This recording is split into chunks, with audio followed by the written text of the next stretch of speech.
Puddle Lane, Magic at Midnight. The Magician's House. Magic at Midnight. It was a bright moonlit night. Tim and Tessa were on the roof of the magician's house when the hands of the clock on the little tower moved on to 12. The iron boy, who stood under the clock, lifted his hammer and struck the bell. Dong, dong, dong, dong, dong, dong, dong, dong, dong, dong, dong, dong. Midnight. Hello, said Tessa. The iron boy said nothing. Perhaps he can't speak, said Tim. I don't think he's alive. He must be alive if he can strike the bell, said Tessa.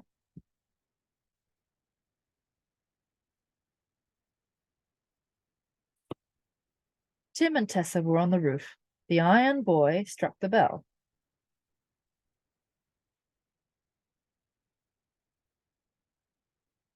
Just then the barn owl landed softly on the roof beside them. Is the iron boy alive? Asked Tessa. He is alive in a way, said the owl. He was made in the magical country of Zorn. He can see and he can think, but he can't talk and he can't move except to strike the bell. Poor iron boy, said Tessa. He must be very lonely up here on the roof. Could we help him to move?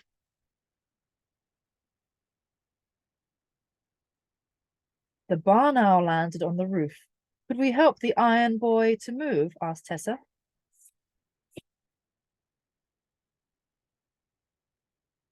Perhaps you could, said the owl. The wise woman who lives in the round house in Candletown has a jar of magic silver water. If someone poured the silver water over the iron boy, he would be able to strike 13 on the bell. Then he could move and talk. Why doesn't someone do it? Asked Tim. No one has thought about it before, said the owl. Could we do it? Asked Tessa. I expect so, said the owl. I'll take you to the wise woman now, if you like. The wise woman has a jar of magic silver water, said the owl. He opened his wings and Tim and Tessa climbed onto his back. The owl flew off over the houses and across the market square. Tim and Tessa climbed onto the owl's back and he flew off over the houses.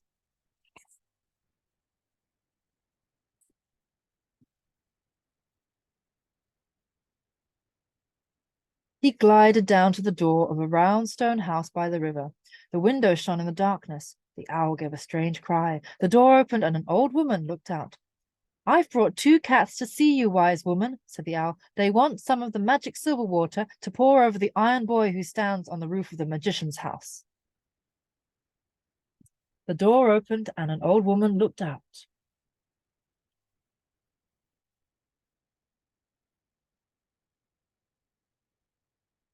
Come in, said the wise woman. She opened the door wider and they went inside. Why do you want to pour the water over the iron boy? She asked. He's very useful up there on the roof. He strikes the owls on the bell. But he must be so lonely, said Tessa. He can't even walk about, said Tim. The wise woman smiled. I don't know what the magician will say, she said, but if you want to help the iron boy, you shall.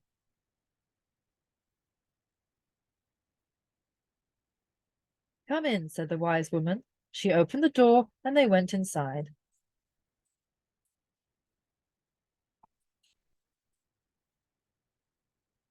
She picked up a little glass bottle and poured some silver water into it. If you pour 3 drops of this magic silver water over the iron boy, then the next time he strikes midnight, he will find that he can strike 13.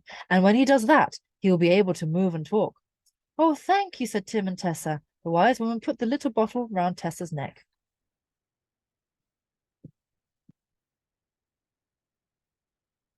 Pour 3 drops of silver water over the iron boy, said the wise woman.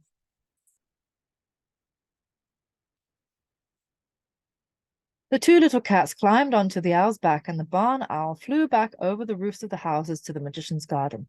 You mustn't go climbing about with that bottle, he said. You'll break it. I'll come back for you tonight at 11 o'clock. He flew away over the trees. Peg shook her head when they told her what they were going to do. I hope the magician won't mind, she said. I'm sure he won't, said Tessa.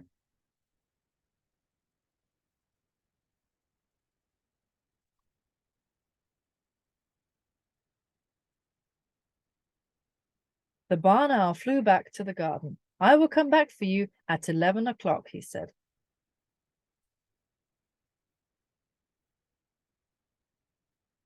The barn owl was late. The iron boy struck the bell 11 times, and still the owl didn't come.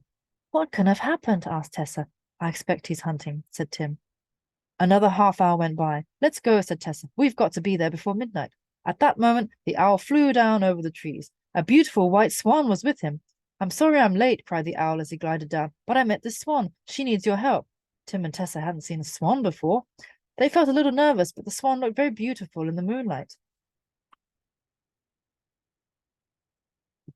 The owl flew down over the trees. A swan was with him.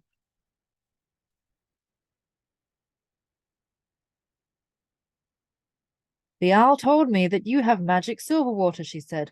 Yes, said Tessa, it's for the iron boy. 2 of my children were turned into stone by the king of the fire dragons in the country of Zorn, said the swan. They stand on the stone gate post in the magician's garden. The magic silver water is very powerful. It might help them to become swans again. Will you pour some over their heads and see?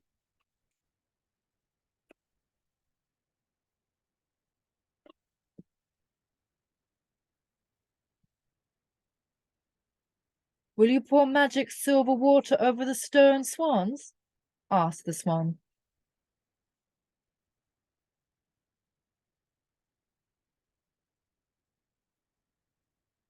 But we need the silver water for the iron boy, said Tim. You only need 3 drops, said the owl. 3 drops are enough. Tessa thought for a moment. All right, she said, but we'll have to be quick. It's nearly midnight. Let's go up on the roof to the iron boy first. The owl spread his wings, and the cats climbed onto his back.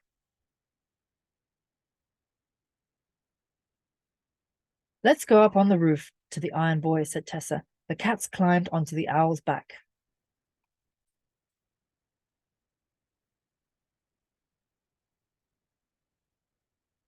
The owl flew up to the clock tower. The swan flew with them and alighted on the roof. Tim and Tessa scrambled off the owl's back and looked down. The iron boy was just below them.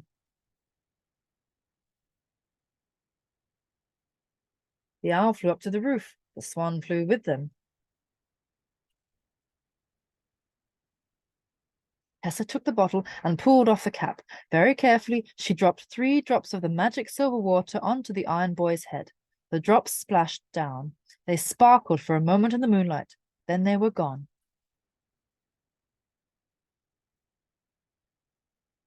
Tessa poured 3 drops of magic silver water onto the iron boy's head.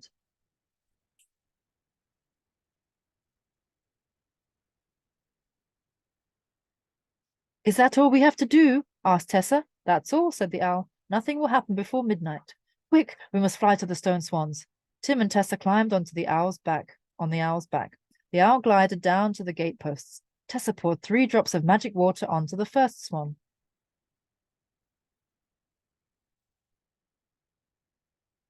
Tessa poured 3 drops of magic silver water onto the stone swan.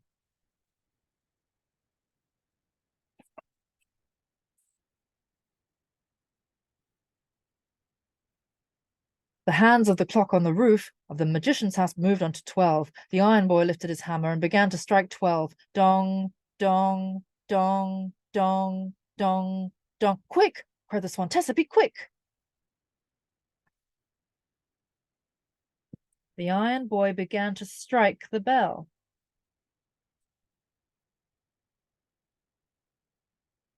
The owl spread his wings. Tessa scrambled onto his back. Dong, dong, dong. The bell was still ringing. There wasn't time for Tessa to climb down. As the owl glided over the second stone swan, she leaned out and poured the rest of the magic silver water over him. Dong, dong, dong. Midnight.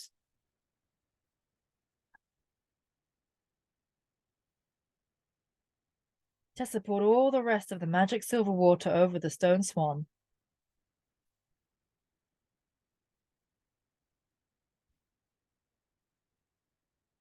Tessa and the owl landed on the wall. For a moment there was silence, and then they heard the iron boy strike the bell once more. Dong!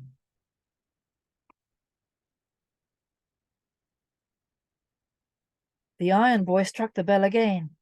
Dong!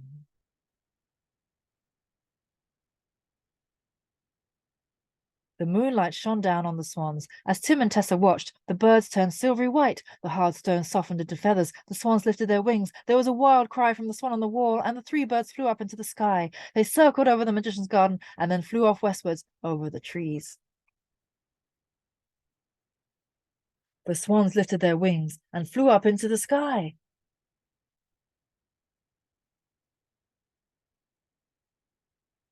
The cats watched them until they were out of sight. They've gone, said Tessa rather sadly. They'll come back, said the owl, but they won't stand on the gateposts. They'll swim on the lake. They're free now. They'll come flying back. What has happened to the iron boy? Asked Tim. Let's go and see, said the owl. Let's go and see the iron boy, said the owl.